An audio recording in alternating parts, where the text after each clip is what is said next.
Hola YouTube, my name is Ricardo Lino and I'm a wheel addict. I usually make skate videos, but this is obviously not a skate video. This is happening in South Africa in 2019.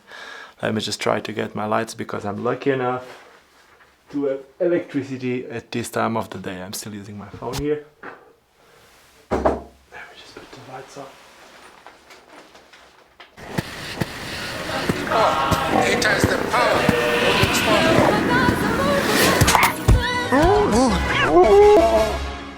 Okay, I hope this is okay.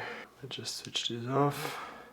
Let me just start by saying that I'm not an expert in electricity or energy or anything like that, but I was reading quite a lot before this video, before making it and before telling my audience what's happening in South Africa. So Eskom, which is the company in charge of the power grid in South Africa, the company in charge of supplying South Africa with energy, announced the stage 4 of load shedding.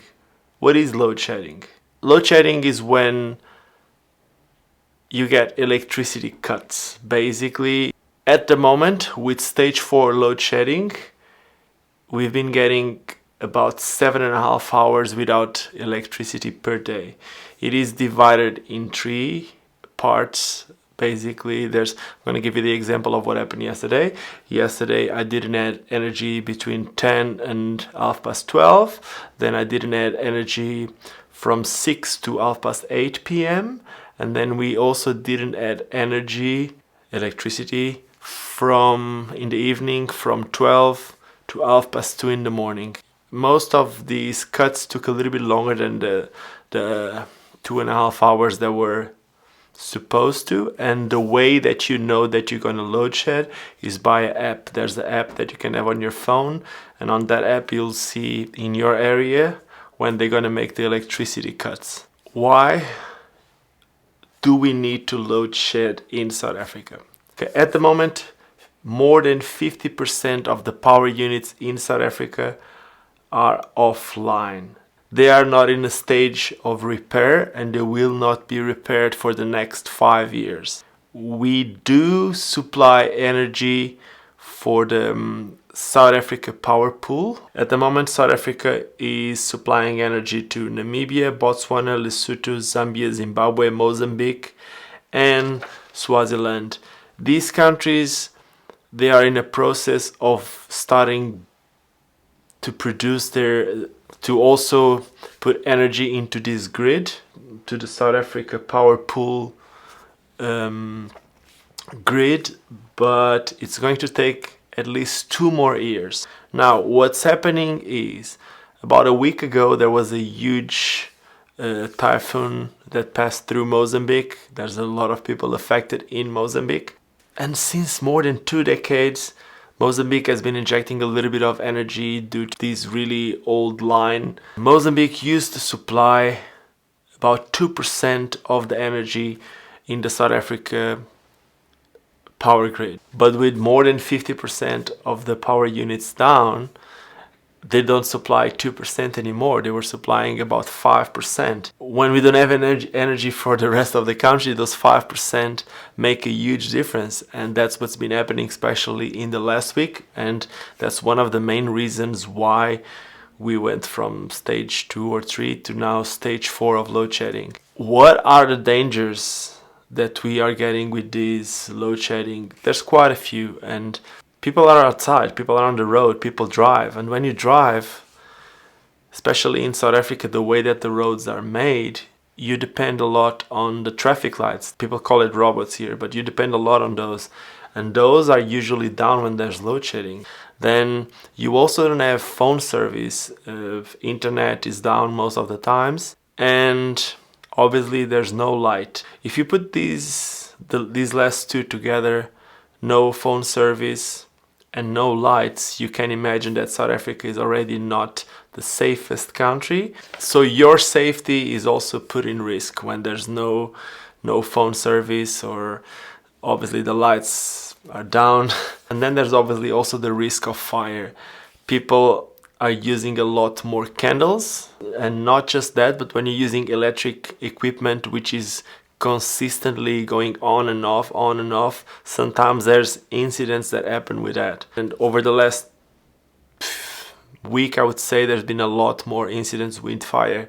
This is a skate channel, this is not a skate video, but I can tell you that 1 week ago, one of the best skateboarders from Cape Town, his house burned because of an incident with a candle. And it's quite sad because from what I know, he didn't even had the time to take his skateboard. I know it's nothing when we're talking about the whole house, but this is just an example of the type of incidents that are happening. For me, I do work with media. Imagine if I'm doing something like this, it goes down. Yeah, it's just my own personal project. But if I would be doing something for work, if I would be editing something on my computer, and if the electricity goes down most of the times, if I didn't have access to a laptop and if I was using a desktop computer, I would probably just lose that project that I was doing. So stuff like this can happen, and it's obviously not ideal. Who's suffering? Who's suffering the most? Obviously, who has a business that depends on electricity? Those are the people that are suffering the most, but it's mainly small and micro businesses, because most of the big businesses, they somehow have generators and all that. But if you have like a smaller business, as an example, I do have a shop and I don't really need the electricity as much as a restaurant. But if you have a restaurant, and if your restaurant is basically closed for like 5 hours a day because you can't have people coming in if you don't have energy, well, it's a lot harder for those people to keep their businesses going, and they still need to pay their employees, and obviously people are not going to their places because they can't provide the same type of service. These are one type of people that are suffering, and then it doesn't end here. If you live in South Africa, you obviously have an energy or electricity bill. That electricity bill is also, like, in some cases going up to double, because most of the high consumption devices that you might have, when the electricity is cut, when the electricity comes back, they usually do a peak of energy consumption, and during that peak you go above a certain level of consumption and there's a penalty for that. With penalties on high consumption of energy happening so consistently, your bill can go up to double. And I'm not the one creating this is written in a lot of places. I was reading about it. This is obviously quite sad, but if you think about it, what's going to happen in the future?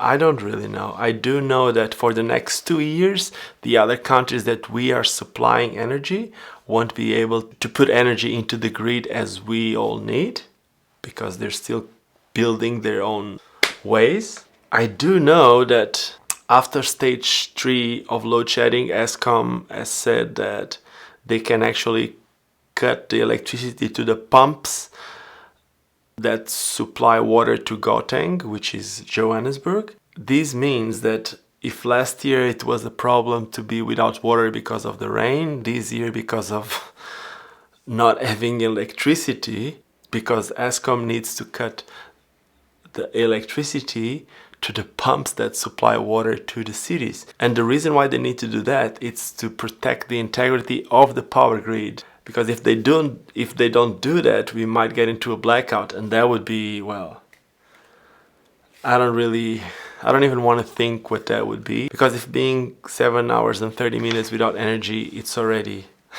not really comfortable and not really safe, we still have stage 5 and stage 6 of load shedding that we might go through. I don't really know. I don't know what's the future, and I don't know. If anyone watching this knows a bit more, please write it in the comments. The reason why I'm doing this video is because I was reading so much and hearing so much about this that I thought I should share the stuff that I know with everyone out there. I'm not trying to create panic or to make anyone feel scared about it, but it's actually scary. So I don't really know what's about to happen. So that's it. I usually make videos that have nothing to do with this. Usually they're fun videos, usually they're related with skating. And I also usually say that we should never forget why we all started skating, and that is because it's fun. But today I'm just going to say that I hope that the electricity is working in full power soon. So thank you guys for watching, and if this is the first video, do not forget to subscribe to this channel. Cheers.